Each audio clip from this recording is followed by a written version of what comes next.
bless my soul, heavy the weight that presses on my heart. By day my thoughts rest not, nor give me peace, but follow me, like to the buzzing wasp that spies the fallen fruit beneath the tree, and swift descends to feast itself thereon. At dawn I wake, lifting my heavy head from my pillow of Hungarian goose down, wet with the tears that I have shed throughout the long hours of the weary night. Oh, oh, my sheets. My sheets of cotton from fair Egypt's land. 600 thread count, soft as finest silk, lie creased and tangled on my chamber floor, witness to dreams confused and full of dread. Oh, my son, mine only son, my Peregrine, I beg thee, change thy mind, ere 'tis too late. Oh, oh, oh. Happy the day, let joy be unconfined. Of all men that do walk upon this earth, I count myself most blessed and most glad, the winner of the glittering golden prize.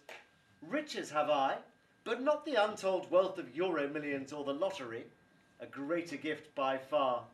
For yesterday, the beauteous Sharon pledged herself to me.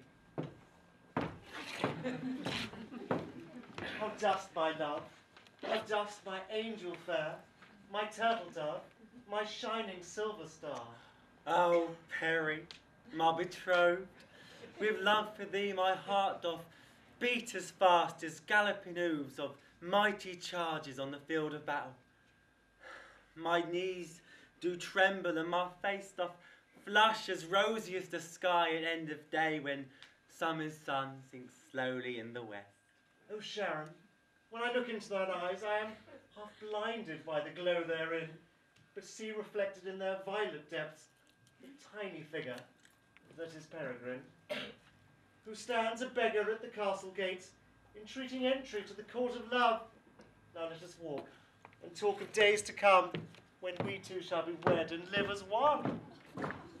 My son, mine only son, my Peregrine, full 23 years have passed since first I held thee in mine arms, beloved boy. Since then my only care has been for thee. But now that thou art grown to the estate of man, bethinkest thou to take thyself a wife. But, oh, alack, the maiden known as Sharon is worthy not to take thy noble name. She's uncouth, foul-mouthed, and slatternly, her garments small, revealing all her form that should be hidden from the sight of man.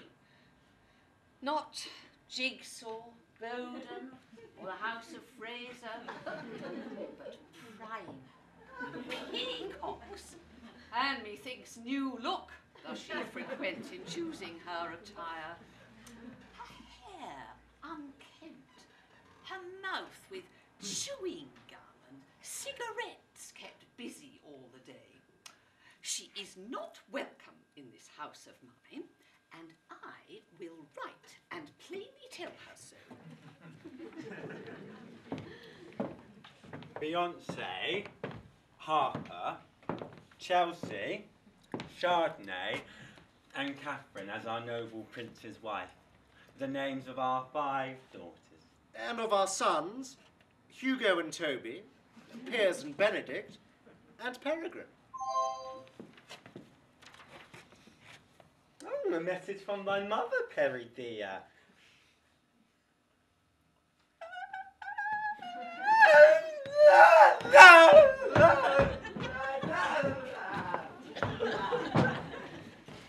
Hush, my child!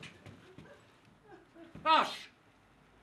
All will be well, my sweet.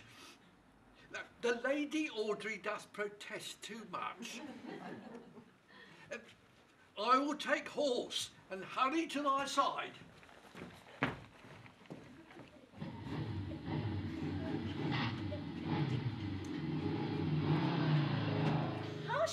child, hush. I let me but come to thee, and I will soothe thy mind with words of wisdom. My Lady Audrey,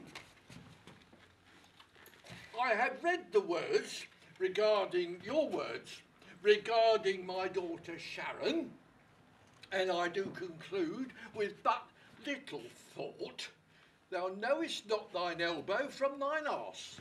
My lord, Darren, thy foul and loathsome words besmirch the very air that I do breathe. My daughter Sharon is as true a maid as any walked upon fair England's soil. She is most wise.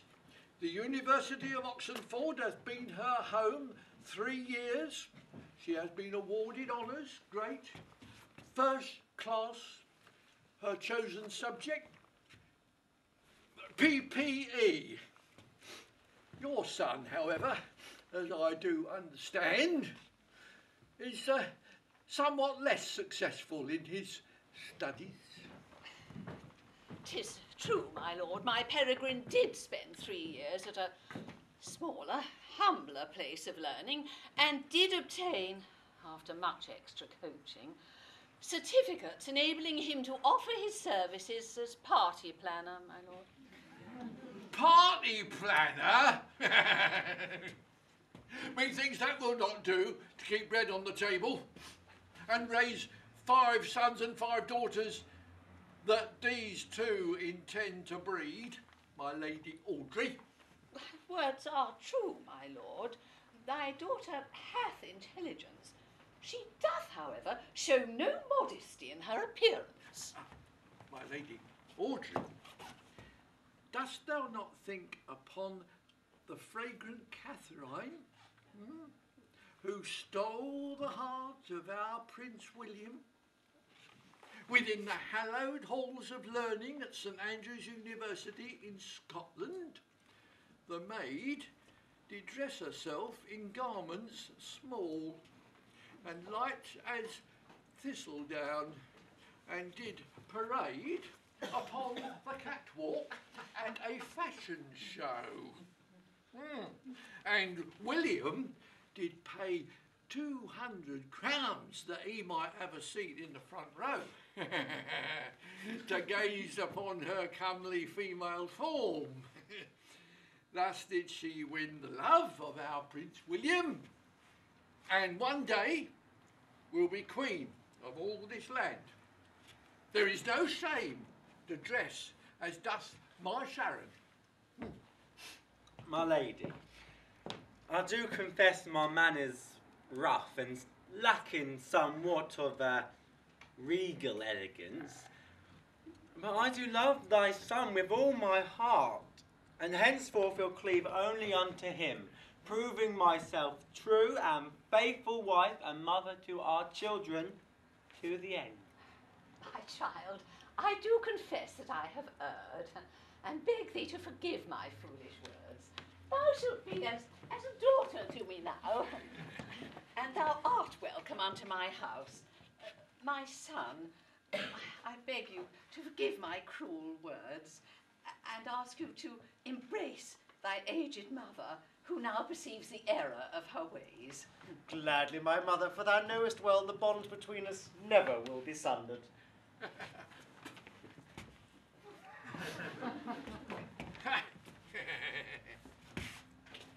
Hear ye my words, fair people gathered here within St. Peter Chesel, Winchester. St. Paul did say to the Corinthians, when faith and hope and love remain, of these love is the greatest. And I say to you, do not despair, for always there is love. So tend the flame of love and let it shine to guide the weary traveller's footsteps home.